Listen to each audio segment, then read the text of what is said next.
My name is Esther Quinn. I'm 36 years old.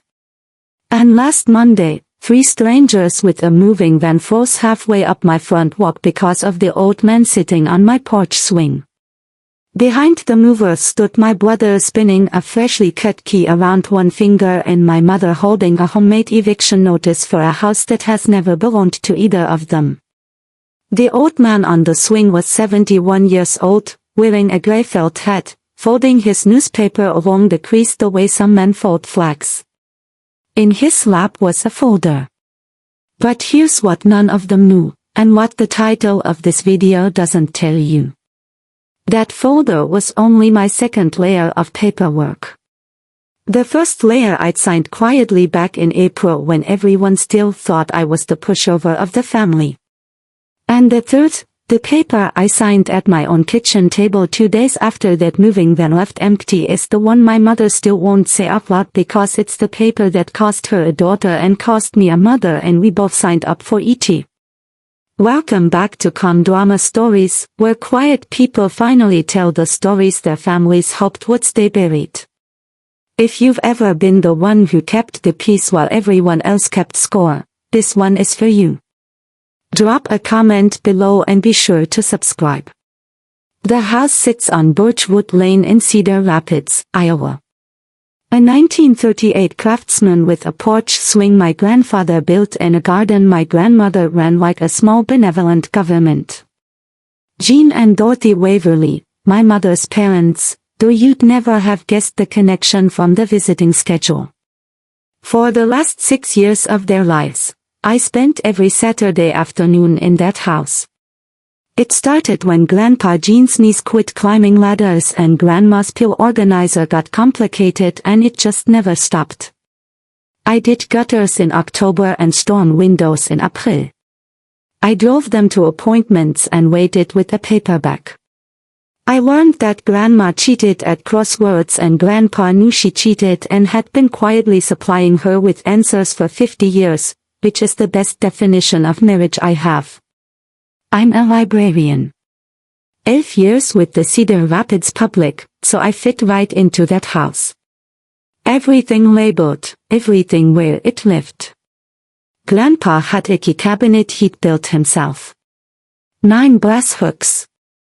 Every key tagged on a little typewritten label.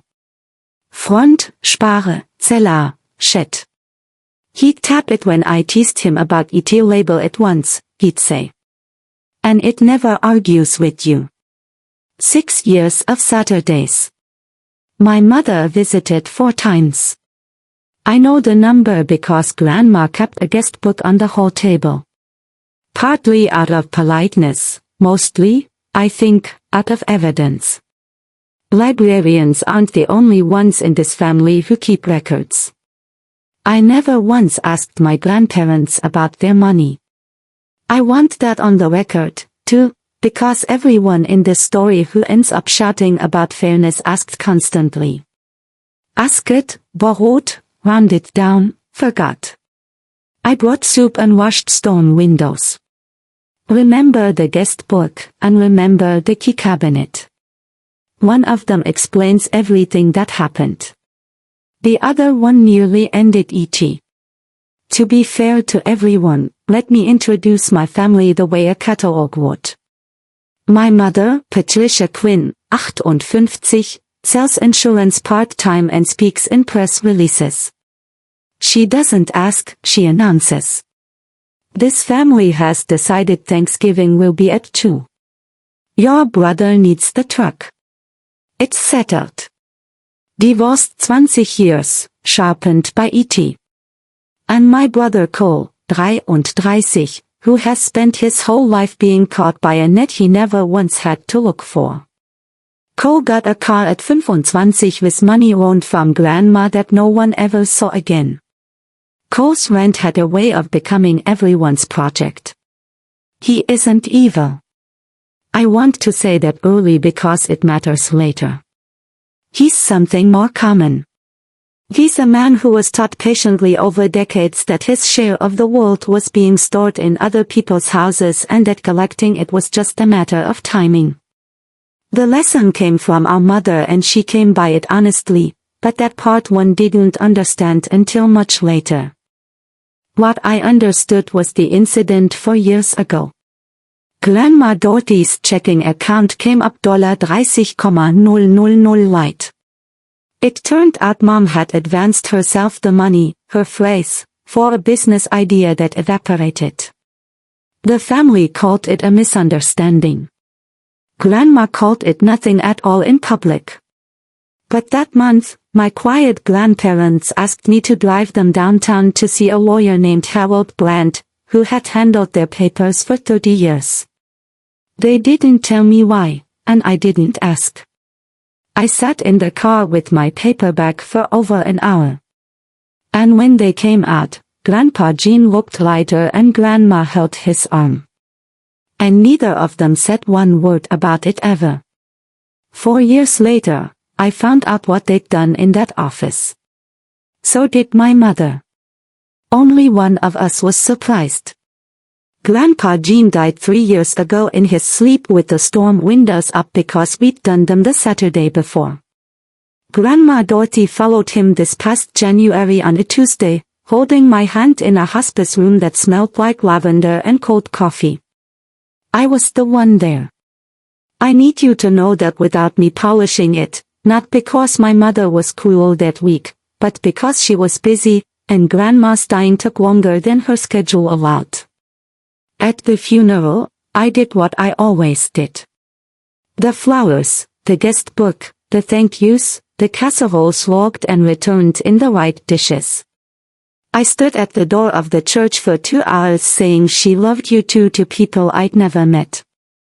My mother wore good black and accepted condolences like a woman accepting an award. And in the parking lot afterward, before the ground was even settled over her own mother, she caught my elbow, leaned close, and said, "We'll talk arrangements Sunday." The house question. I remember standing there among the parked cars in the January cold, still holding a spare program, thinking, my grandmother has been gone for a few days, and my mother has already moved her into the past tense and the house into the agenda. I said something soft because that's what I did back then. I was fluent in something soft. But here's what my mother didn't know, standing in that parking lot with the agenda already open in her head. There was no house question. My grandparents had answered it 4 years earlier in a lawyer's office downtown while their granddaughter sat outside in the car with a paper bag. My family just hadn't thought to ask. They'd spent so many years assuming they knew what was in that house, it never occurred to them to wonder what was in the paperwork. The papers moved in March, and they moved like my grandparents had lived. Quietly, correctly, no drama. There was no dramatic will reading. That only happens in movies. There was a transfer on death deed for the house recorded 4 years ago and payable on death designations on the accounts, and every one of them had the same name on it, Mina.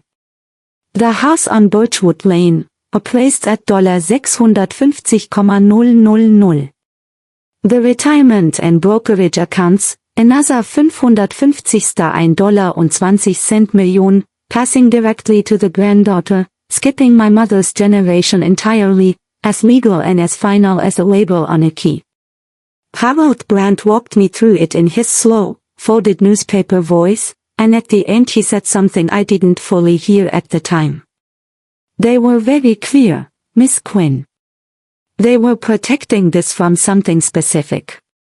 My mother went silent for 3 days, which in Patricia Quinn terms is a category of weather. Then she appeared on my porch with almond cake and a proposal she called the fair thing. Sell the house, split everything 3 ways. Here, call me. She had the tone of a woman offering to settle a misunderstanding I'd caused. I told her gently that I wasn't selling Grandma's house, and I watched something in her face file that answer away for later. Then the phone tree lit up. Aunts I heard from twice a year suddenly had opinions about what Dorothy would have wanted. A cousin sent a paragraph about family healing with a dollar amount in it. Cole texted me a real estate listing for the lot 2 streets over. Just the listing, no message, the way you'd slide a menu at someone you expect to pay. I stood in my grandmother's kitchen through all of it, phone buzzing on the counter, feeling less like an heir than like a woman standing alone in a field watching weather come in.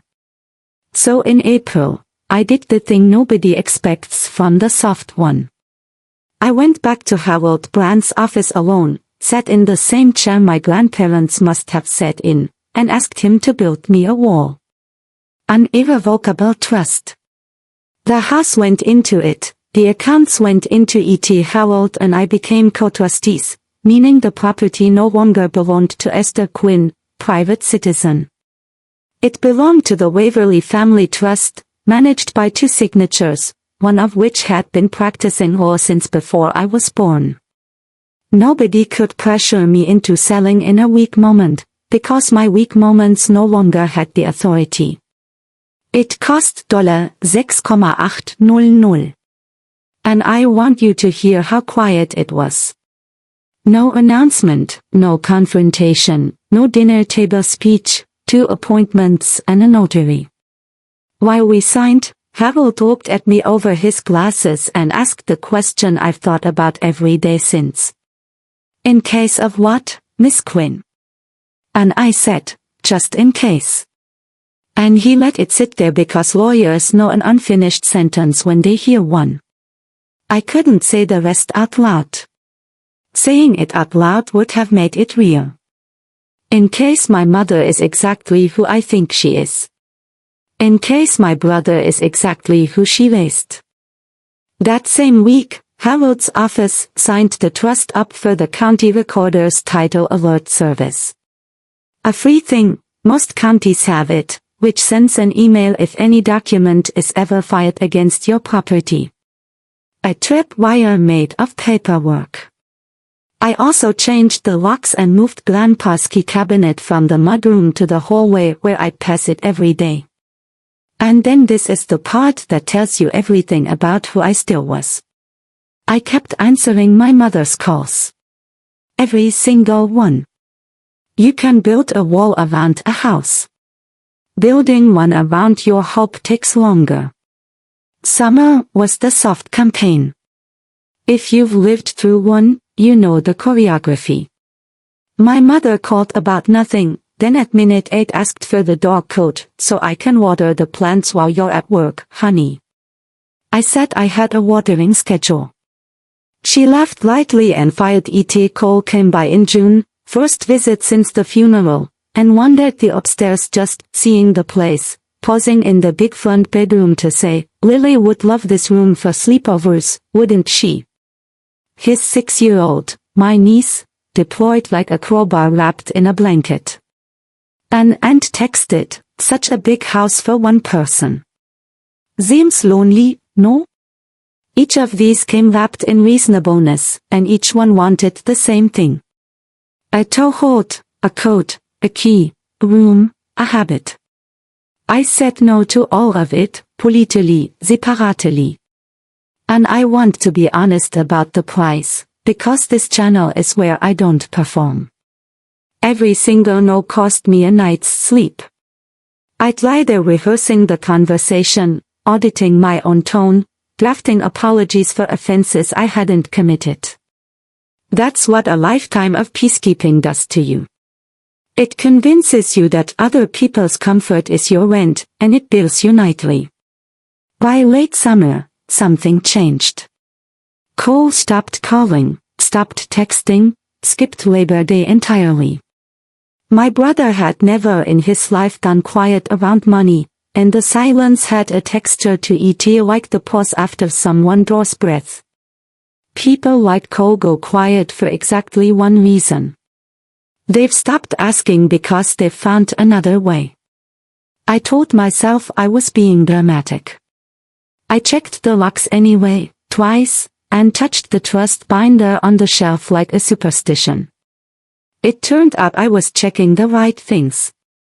I just didn't know yet what he'd already taken. The warning came from Aunt Ro, my mother's younger sister. The only member of that generation who ever calls to ask how I'm doing instead of what I've decided. It was a Thursday in late September, middle of my shift, and I stepped between the stacks to take it. Essie, she said low, I don't want to start anything, but Cole told your Uncle Ray at poker that the house thing is almost done. Done how? What's he talking about? Done. I stood there in non-fiction, 340s, or section, as it happens, and felt the word land somewhere behind my sternum. I thanked her, said something calm. I'm fluent in something calm. And went back to the desk and misshelved 2 returns, which for me is the equivalent of screaming. That night, I walked the house like a night watchman. Locks, windows, the trust binder, Grandpa's key cabinet in the hallway, 9 brass hooks shining under the light. I looked at everything and saw nothing, because I was looking for a burglar, and the thing already moving against me didn't need a window. It needed a form, a signature, and a county office that stamps first and asks questions never. Let me pause here, because this next part is real and it happens to families every single week. Tell me in the comments, who in your family goes quiet right before they do something? For me, it was my brother. 60 seconds of your time after this video could save your house. Your county recorder almost certainly offers a free title alert service. Sign up. It is the entire reason this story ends on my porch instead of in a courtroom 2 years from now. Subscribe if you want the porch. Because on the last Tuesday of September, at a government counter 20 minutes from my library, my little brother slid a single piece of paper across to a clerk, and by Thursday afternoon my tripwire went off. Thursday, 2:14 Uhr nachmittags I was at the circulation desk explaining hold cues to a gentleman who disagreed with them when my phone buzzed with an email from the county recorder's alert service. Subject line. A document has been recorded affecting parcel 411.872. My parcel. Birchwood Lane. I opened the attachment right there at the desk, hold cue gentleman still mid-sentence. Quit claim deed. Grantor, Esther Quinn. Grantee, Cole Quinn. Consideration, $1, on love and affection. That's a real legal phrase, and I want you to sit with the fact that my brother's forgery used the word love. The signature on the grantor line was not mine. It wasn't even a good try. It had whoops where I don't whoop. My own name, wearing someone else's handwriting, like a stolen coat. Below it, a notary stamp from a name I'd never heard of, dated a day I could prove I'd worked a 9-hour shift. My hands did something interesting then. They went perfectly steady. 11 years of story hours and difficult patrons will do that. Librarians are emergency workers who whisper. I finished with the gentleman. I walked out. I walked to the staff room, and I did not call my mother. Noticing that impulse and overriding it took more strength than anything else that day. I called Harold Brandt, read him the document number, heard papers stop shuffling on his end. There was a pause with 45 years of law in ET, and then Harold said, in that slow voice, with what I can only describe as professional appreciation, well, he forged the wrong name, Miss Quinn. Because my brother, who had never once in his life read the fine print on anything, not a loan, not a lease, not a family, had committed to felonies to steal a house from a woman who no longer legally owned it. Here's the anatomy of my brother's mistake, and I'll keep it kitchen table simple. Since April, the house on Birchwood Lane hasn't belonged to Esther Quinn. It belongs to the Waverly Family Trust. The owners of record are its 2 trustees. That's what irrevocable means. Even I can't casually sign it away, which is the entire point. And on that Thursday, it became the entire game. Co had forged a deed from a person who no longer owned the property. It was like forging the previous tenant's name to steal an apartment. His document wasn't just fraudulent. It was void. Legally nothing. A paper ghost. And it was also, as Harold put it, dictating notes to his paralegal with the door open, forgery and recording a false instrument. And in this state, those are felonies, Miss Quinn. Plural. Harold's plan was by the book. A trustee's letter to the recorder flagging the fraudulent filing. A certified title report proving the chain. A report to the sheriff's economic crimes unit. Clean, quiet, overwhelming. And this is the part of the story where I have to show you who I still was that Thursday, because it embarrasses me now. I asked Harold to wait 48 hours. He went silent in that way he has. So I said it out loud, the Peacekeeper's Catechism. Maybe Cole didn't understand what he was filing. Maybe Mom doesn't know. Maybe there's a version where I make one phone call and this stays a family conversation instead of a case number. 48 hours, I said, to give them a chance to be better than the evidence. Harold agreed the way lawyers agree with clients they're fond of. It's your name they borrowed, Miss Quinn. And we hung up. For 2 days, nothing. And then Saturday morning, my doorbell rang, and I got my answer about whether my mother knew. They came as a unit. That's the detail that did it, I think. Not the deed, not the words, but the formation. My brother in front. My mother half a step behind and to his right. The position she's held at every one of his disasters. Close enough to steer. Far enough to claim she was just there for support. Cole was smiling before I had the door fully open. He held up his hand and spun a ring of keys around one finger. Bright new cut keys, the kind that haven't lived on anyone's hook yet, and said, with a smirk he must have practiced in the truck, we put the house in my name. You're out Friday. Behind him, my mother added, in her press release voice, the sentence she'd apparently been saving since March. It's what's fair, Esther. It should have been your mother's house. We're just correcting what got confused at the end. Correcting what got confused. My grandmother, she meant. Confused, she meant, by 6 years of Saturdays.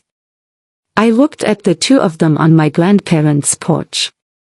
The new keys, the folder of homemade paperwork under Cole's arm, my mother's chin set at the angle of a woman doing something righteous. And I felt the strangest thing underneath the hurt, which was real and enormous.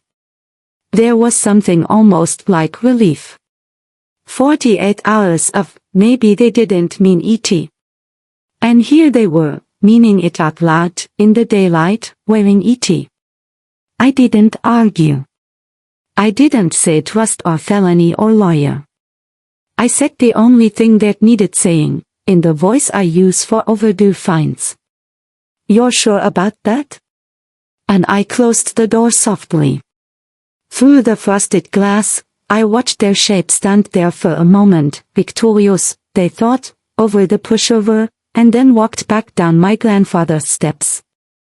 I stood in the hallway until their engine faded, and then I looked at the key cabinet. And that's when I saw ET9 brass hooks, Grandpa Jean's key cabinet, pine, built by hand, every key tagged with a typewritten label, because label it once and it never argues with you. I must have walked past it 4 times a day since April, and the 4th hook was empty.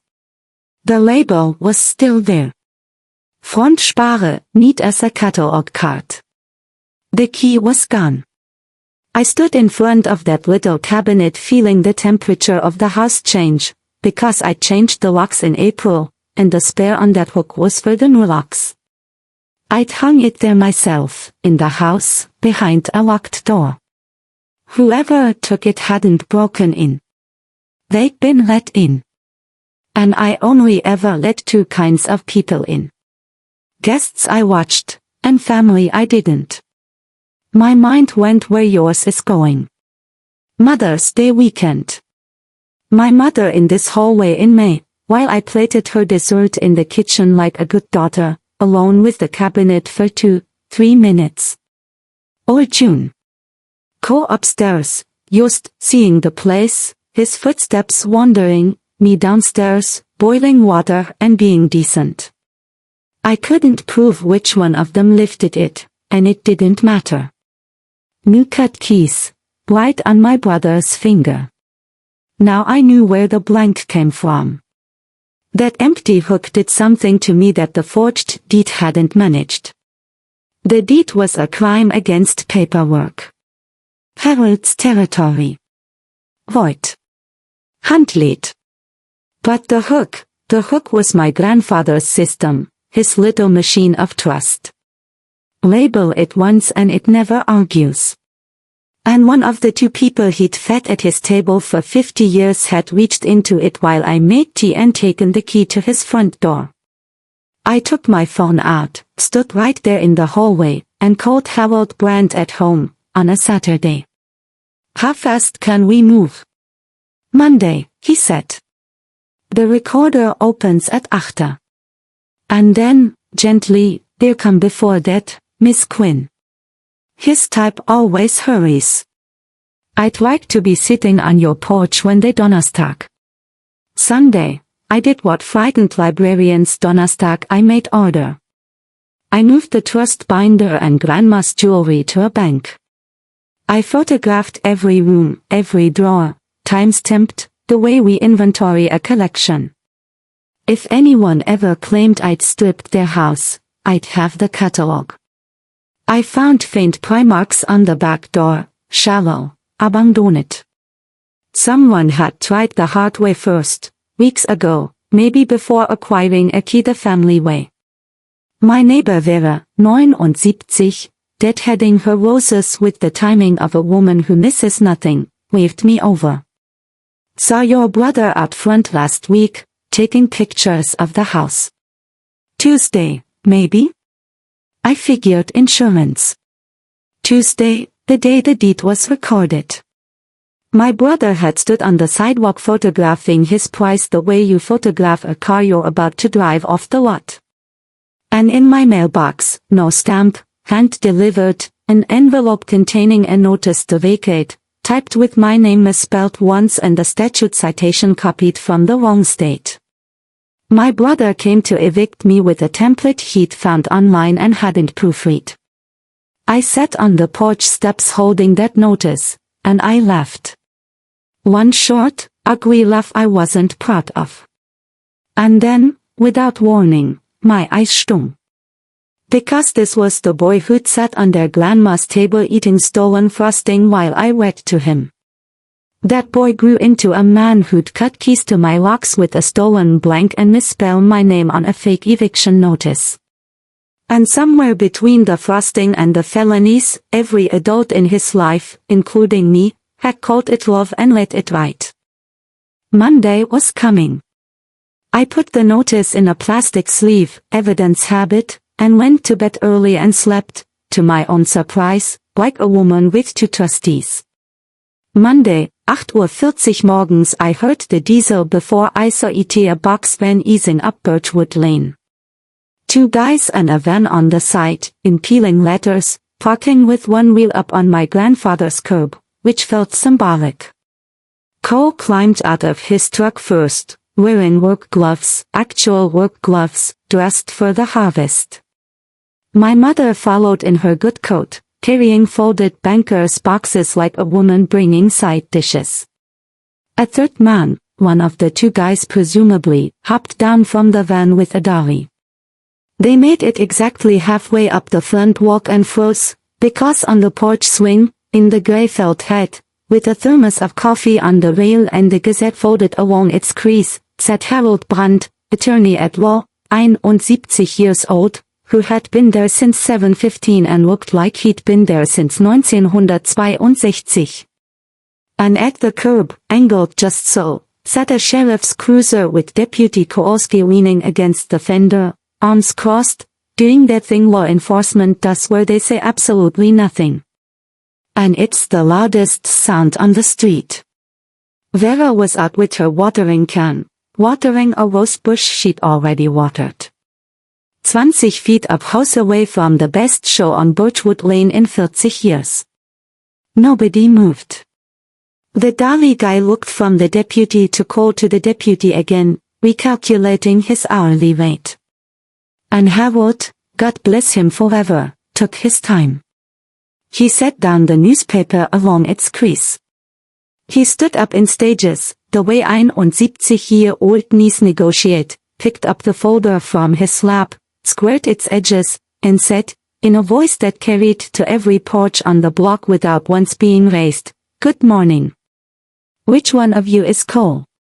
My mother opened her mouth, and Harold lifted one finger, not rude, just final, the gesture of a man who has heard 45 years of mothers, and my mother closed it.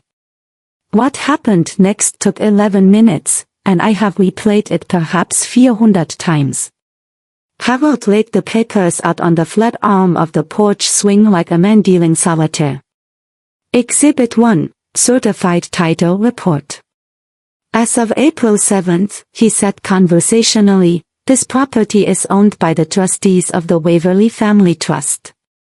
It has not belonged to Miss Esther Quinn individually for 6 months. Pause, which presents a difficulty for Exhibit 2. Exhibit 2, Cole's quitclaim deed, the county's stamp in the corner. This document purports to transfer the house from a person who does not own it, over a signature she did not sign, witnessed by a notary whose commission, he glanced at the page with the mild interest of a man reading a menu, expired in March. It is void. It transfers nothing. It is also, gentlemen, 2 felonies. The word felonies changed the physics of my front yard. The dowry man walked backward to the van without pretending otherwise. His partner followed. The older one paused at the curb, looked up at me in the doorway, and said, "Sorry, ma'am," with a little nod. And I have thought warmly of that stranger ever since. Cole had gone the color of unplaned drywall. He looked at the deputy, at Harold, at the folder, everywhere except at me. And my mother stepped forward into the wreckage and reached for the tool that had never once failed her. Tears, at volume. "Officer, this is a family matter." Deputy Kowalski didn't uncross his arms. "Ma'am," he said, "forgery isn't." "I'm going to pause the porch right there." "Yes, right there. Because I promised you the freeze from the title, and you've had it, but the title of this video ends where the easy part ends. Comment, signed up, if you looked into your county's title alert. Seriously. And subscribe, because the worst signature of my life was still 48 hours away, at my own kitchen table, and no deputy on earth could cross his arms at what came for me there. The porch ended the way these things actually end. Not with a speech, with paperwork and a collapse. Deputy Kowalski took statements. Harold handed over his tidy folder, the title report, the void deed, the fake vacate notice in its plastic sleeve, my work schedule for the day the notary supposedly watched me sitting and Cole, watching his morning come apart, did the thing he has done since he was 8 years old. He pointed behind himself. Mom said it was rightfully ours. His voice cracked unrightfully. Mom said the deed thing was just formalizing. Mom said, and my mother turned on him with a look I recognized from a lifetime of weather, the look that means stop talking, and said to the deputy, to Harold, to the street, everything I did to fix what my parents broke. Fix what her parents broke. Fire that sentence away. It took me 2 more days to hear everything inside it. Then she gathered herself, chin up, coat straight, a woman leaving a restaurant that had disappointed her, and looked at me in the doorway. And I asked her the only question I asked anyone that whole morning. My voice came out level. Librarian level. The voice for overdue. And we both know it. Where's Grandpa's spare key, Mom? Silence. Cole looked at his shoes. My mother looked at me. And for exactly 1 second, before the press release reassembled, I watched the answer cross her face, plain as a stamp. Nobody said a word. Nobody needed to. She walked to the truck with her folded boxes, and my brother followed her the way he has followed her his whole life, into every net and off of every cliff. And Deputy Kowalski wrote down his case number and told me an investigator from economic crimes would be in touch. The fun was long gone. Vera's rose bush was the best watered plant in Iowa. And the hook in my hallway was still empty. By Tuesday night, the family phone tree had produced an official history, authored by my mother, in which the morning went differently. Esther called the police on her own brother. Esther humiliated her family in front of the neighborhood. Esther, who got everything, couldn't spare a house. And Aunt left a voicemail that began with, "I'm not taking sides," and then took one for 4 minutes. Uncle Ray texted, "Cole's a good kid, he just listens to the wrong people," which was half true and all useless. And Ro called and asked if I'd eaten. And when I said not really, she stayed on the phone while I made toast, and we talked about her hip and nothing. And that, children, is what family actually sounds like. Wednesday morning, the investigator called. Economic crimes, a tired, kind voice, a man named Delray Rocher. The case was solid, he said. The void deed, the notary, the key, the photographs. But there was one thing it didn't have. Forgery of this kind, we need the complaining witness on record, ma'am. You're the person whose signature was stolen. No signed statement from you, no case worth filing. It happens in families more than you'd think.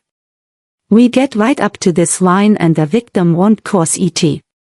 He said he'd drop off the phone.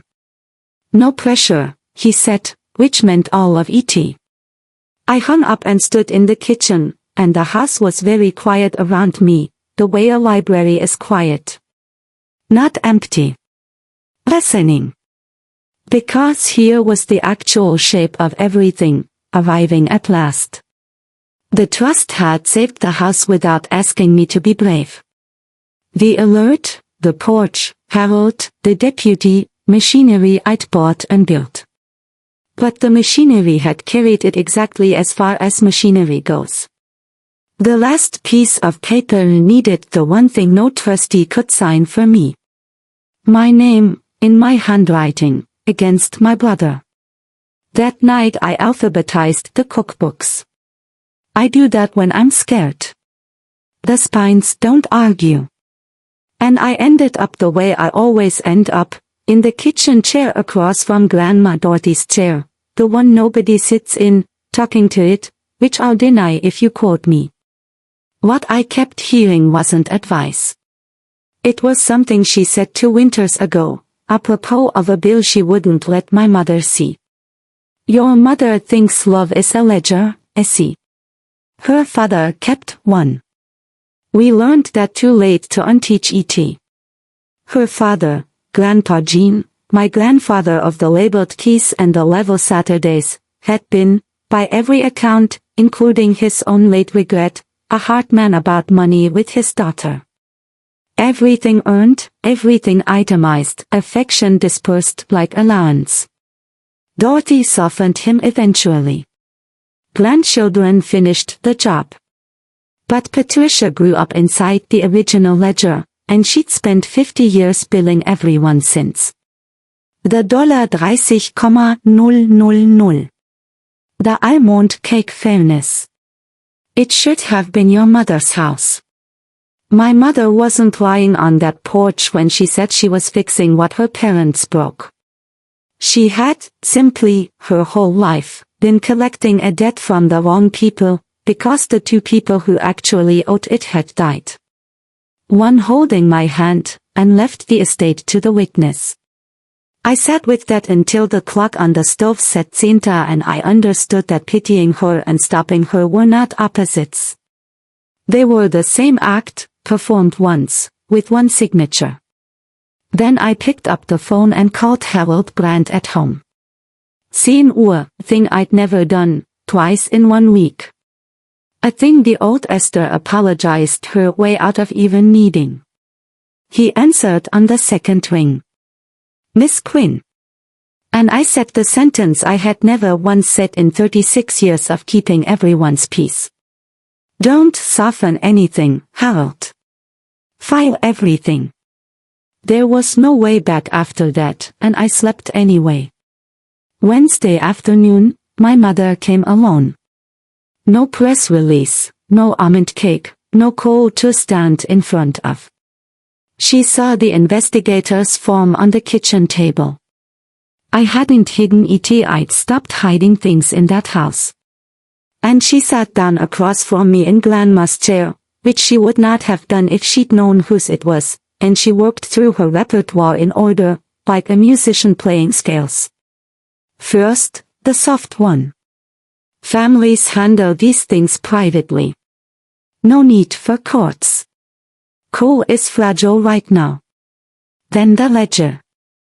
I raised you alone, Esther. Everything I gave up. Is this what I get? And when neither moved me, I just kept my hands around my mug. Level. She arrived at the last thing in the case, and I watched her choose it, and her voice dropped out of the press release register into something low and bare, and for the first time in my adult life, completely honest. Sign that paper, my mother said, and you have no mother. The clock on the stove hummed. Somewhere outside, a school bus exhaled at the corner. And I want to tell you exactly what I did, because it's the truest thing in this story. I got up, put the kettle on, and made my mother a cup of chamomile tea. Set it in front of her the way I have seen 0,000 times. 30 years of tea. The whole apprenticeship of being the soft one.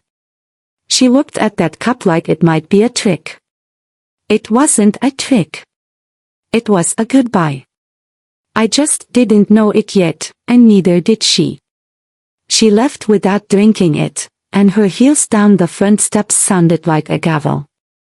And I stood at the window, watching my last chance to be the old Esther get into a sedan and drive off, well under the speed limit, signaling every turn, righteous to the last.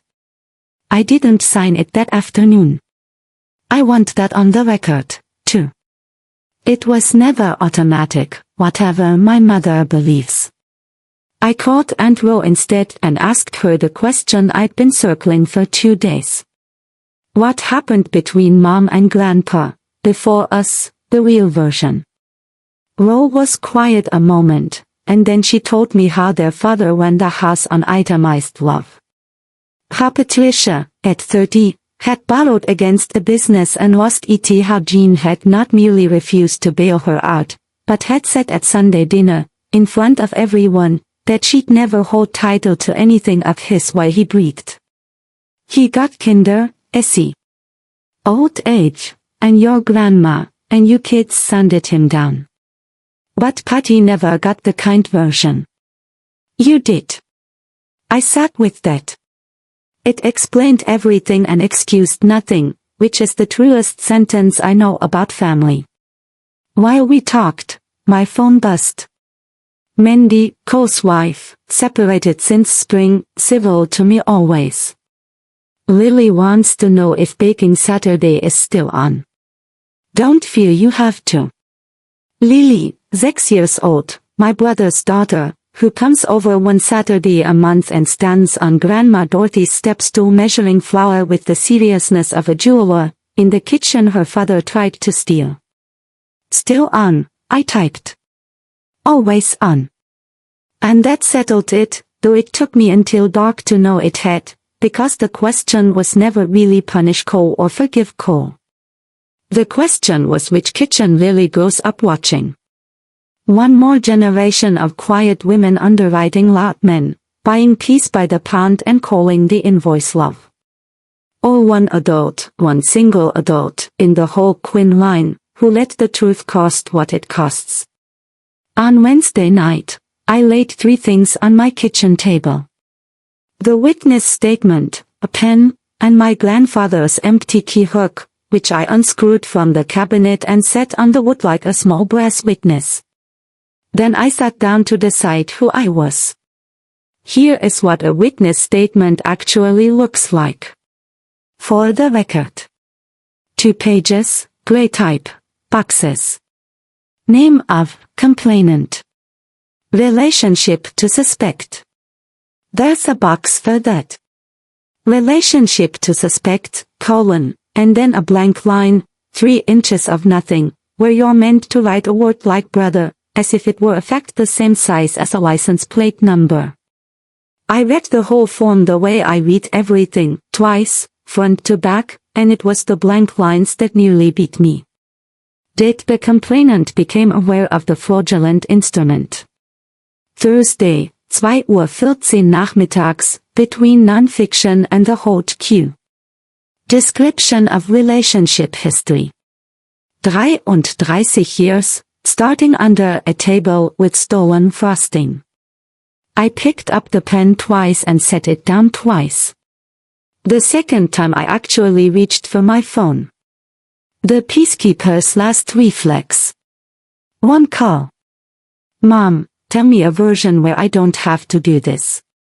And my thumb was on her name when I looked up, and through the kitchen doorway, I could see the cabinet in the hallway light.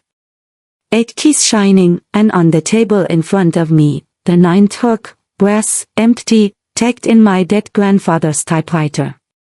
Front spare.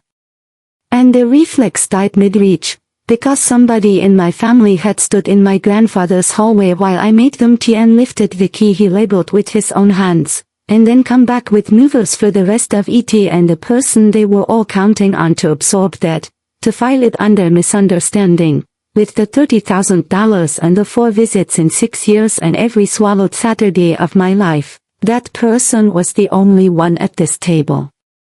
The kettle clicked as the coil cooled. The stove clock blinked at Stuck 12 Uhr, unfixed since the power flicker in June. I put the phone face down on Grandma's chair, where I couldn't reach it without standing, and I picked up the pen a 3rd time. I signed my name. My real signature.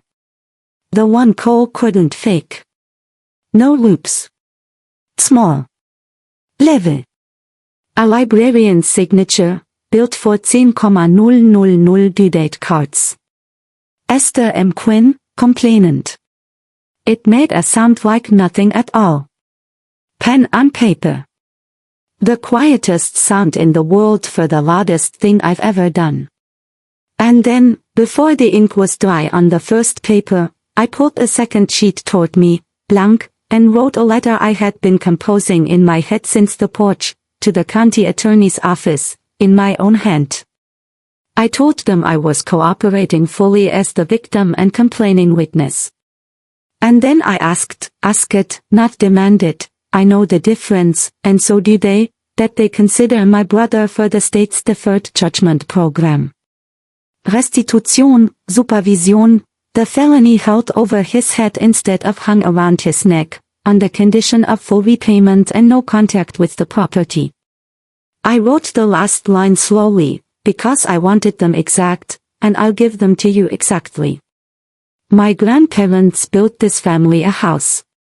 I will not use it to bury my brother. But I am done pretending nothing happened. Signed, the person who kept the peace. While I was addressing the envelope, my phone lit up on Grandma's chair, buzzing against the wood.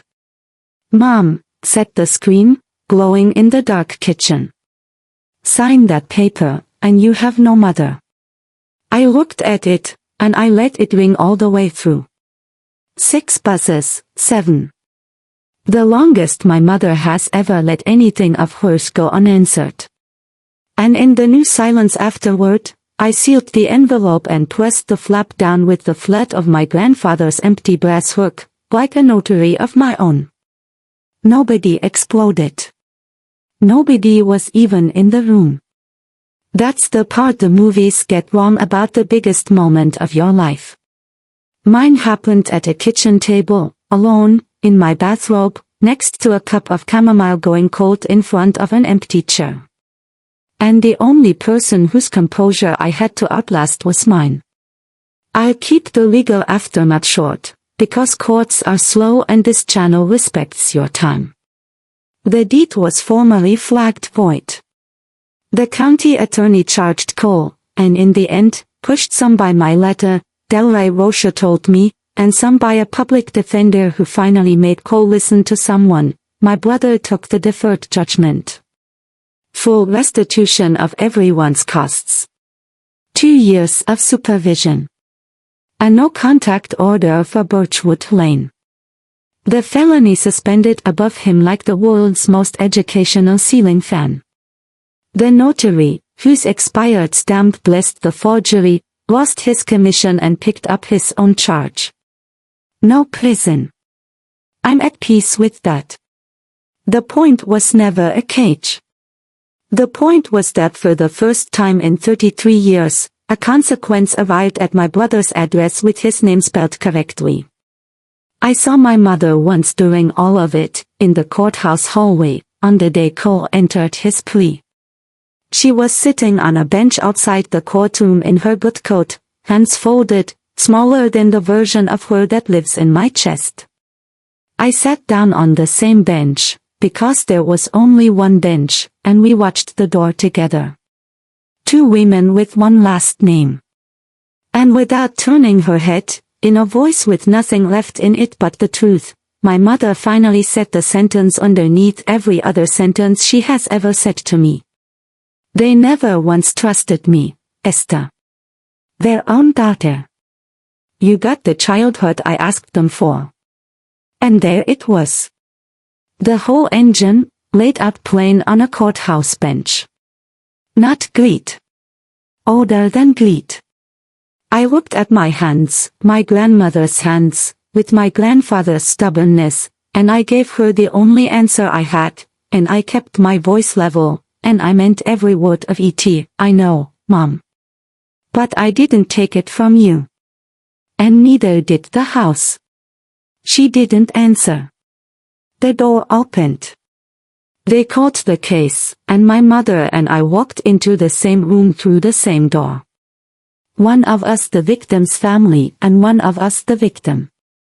And I no longer needed her to agree about which was which. That evening I drove home to Birchwood Lane. My own route, my own key.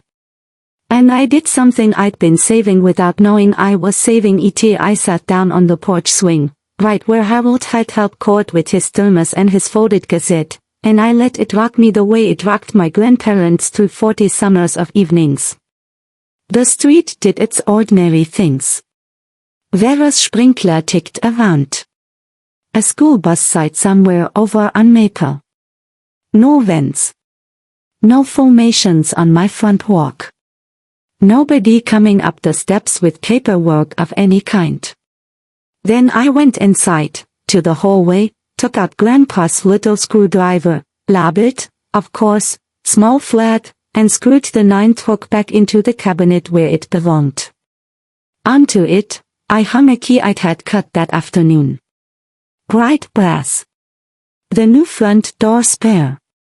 And because some ceremonies you have to invent yourself, I wrote a fresh label through Grandma's old typewriter, the one that still smells like ribbon ink, and typed the tag for ET, and I'm going to tell you what it says, because it's the closest thing this story has to a moral you can hold. Front spare. Ask first. Label it once, Grandpa used to say. And it never argues with you. The cabinet was full again. 9 hooks, 9 keys. Every one of them accounted for. The house was quiet around me. Not empty. Listening. The hook wasn't empty anymore. It turned out neither was he. It's late October now. The garden is put to bed for winter. Grandma's tulip bulbs are in, which is an act of faith you can dig with a trowel. And the library is gearing up for the holiday reading program. And my life has gone back to being the kind nobody would make a video about, which I highly recommend. The family sorted itself the way families Donnerstag Christmas will be smaller this year.